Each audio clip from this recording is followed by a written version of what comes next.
In this video, we're going to be discussing some major news. A former WWE superstar has signed with AEW and will be debuting at Revolution. At least that's what the plans are in place. So we're going to discuss that. Also, Stone Cold Steve Austin, WWE update. And we got to talk about Impact Wrestling because an Impact Wrestling superstar just left the company. I'm going to tell you guys why I think he is the perfect candidate for ROH and AEW. Let's talk about it all in today's video. If you want more, go ahead and subscribe. Let's talk about Stone Cold Steve Austin, because a lot of people are talking about Stone Cold Steve Austin. In fact, it's becoming a very big story, just like the Cody Rhodes story. Every single day, it almost seems like there's a conflicting report as to whether or not Stone Cold Steve Austin will be at WrestleMania. Now, Meltzer was recently on, Wrestling Observer Radio and discussing this at large, basically suggesting that WWE and Austin have not come to an agreement for an actual match. It looks like there's going to be a confrontation at WrestleMania, and that's pretty much all it will be. Not saying it's off the table, but essentially that's where we're at with the situation. Now, for those who watch my channel on a daily basis, when the first rumors came out about Stone Cold Steve Austin, I immediately discussed on this channel how I do not believe Stone Cold Steve Austin will be wrestling a full-fledged match. That was my prediction. My prediction is that it was going to be very similar to Eric Rowan versus The Rock. Come in, get a ref, impromptu match, Stone Cold Stunner, call it a day. It's a huge moment for Kevin Owens. Obviously, this guy is a heel, disrespecting the state of Texas. There's a lot of potential here for Stone Cold to get in, get that massive pop. Also, Kevin Owens gets that opportunity to be with Stone Cold. There's a little bit of storytelling there. And hey, maybe WWE has an opportunity to bring Stone Cold in for an actual program, maybe an actual storyline in which Kevin Owens eventually goes over Stone Cold Steve Austin. That could be a possibility, but I think WrestleMania needs to set this up. I think there needs to be some sort of groundwork here, and I still stand by that prediction. Also, one of the things that I think could be really interesting is there's been rumors for a while about Shawn Michaels, Booker T, JBL, all being involved, obviously, with WrestleMania being in Dallas, Texas. I could very well see a situation similar to like what WWE does on Legends Night when a whole bunch of legends hit their finishers. It wouldn't be a bad idea for WWE to do this. WrestleMania 38, Kevin Owens comes out to the ring, disrespecting Texas. Next thing you know, JBL, Booker T, Shawn Michaels all hit their finishers on Kevin Owens. But then when everybody thinks it's over, that's when Stone Cold Steve Austin comes out, hits him with a stunner. And then if Stone Cold does actually want to wrestle in WWE, perhaps maybe put over Kevin Owens at a later date, I think you can have Stone Cold hit the stunner, and that could become the groundwork for Kevin Owens versus Stone Cold Steve Austin at SummerSlam. That is what I would do personally if I was WWE. At the end of the day, I don't really know what the hell is going to happen because as of right now, Stone Cold wrestling just doesn't seem likely. All right, guys, this right here is Jake something. If you don't watch Impact Wrestling, I encourage everybody to check it out. I know it has a couple shortcomings with its production, but even that, it has improved immensely. One of the reasons why I've been talking about Impact a lot more frequently on the channel is because Impact since 2018 has really done a good job of making me get invested in its characters. One of those people that I seem to be really interested in is Jake Something. Now, last night at Impact Wrestling Sacrifice, Jake Something came up short against Trey Miguel for the X Division Championship, and Fightful Select revealed that Jake Something is actually no longer with the company. So he has departed the company. It was completely mutual. They parted ways on amicable terms.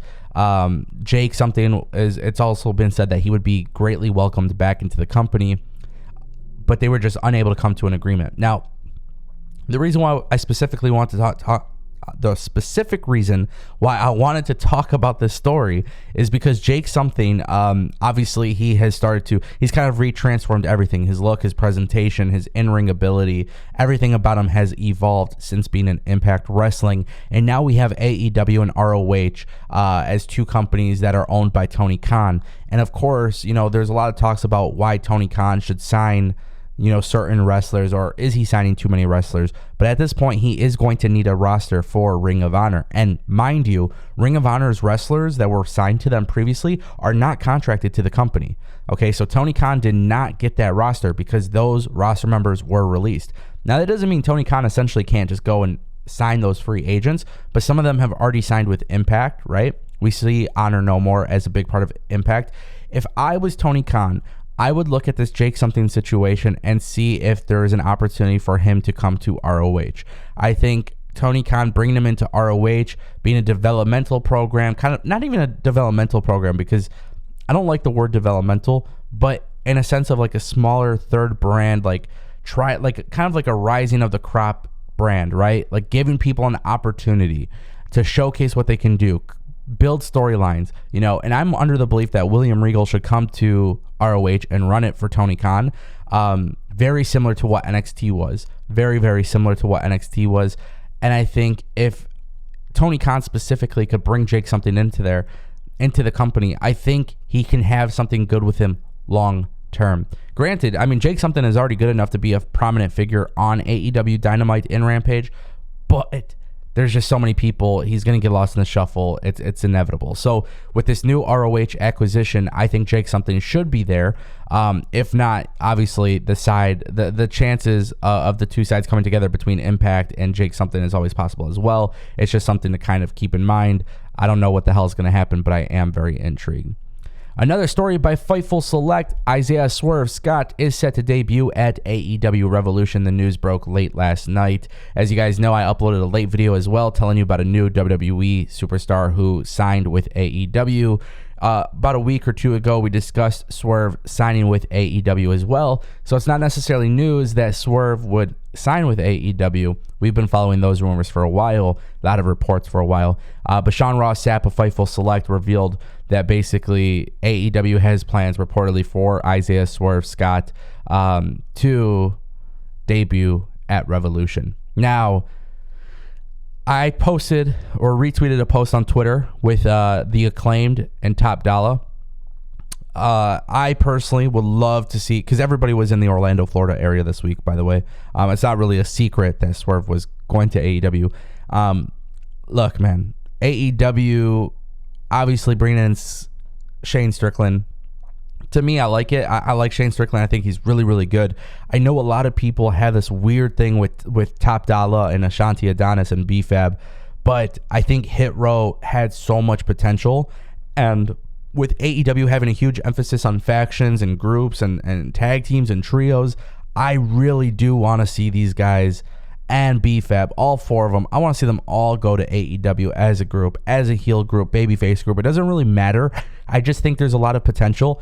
In GCW, we know Top Dollar, BFAB, and Ashanti Adonis will be there, known as the Hitmakers.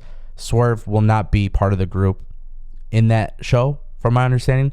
I think, man, if they could just all come together to AEW, they're going to debut at Revolution. I think what's going to end up happening is Tony Khan's going to have a seventh member of the Face of the Revolution ladder match.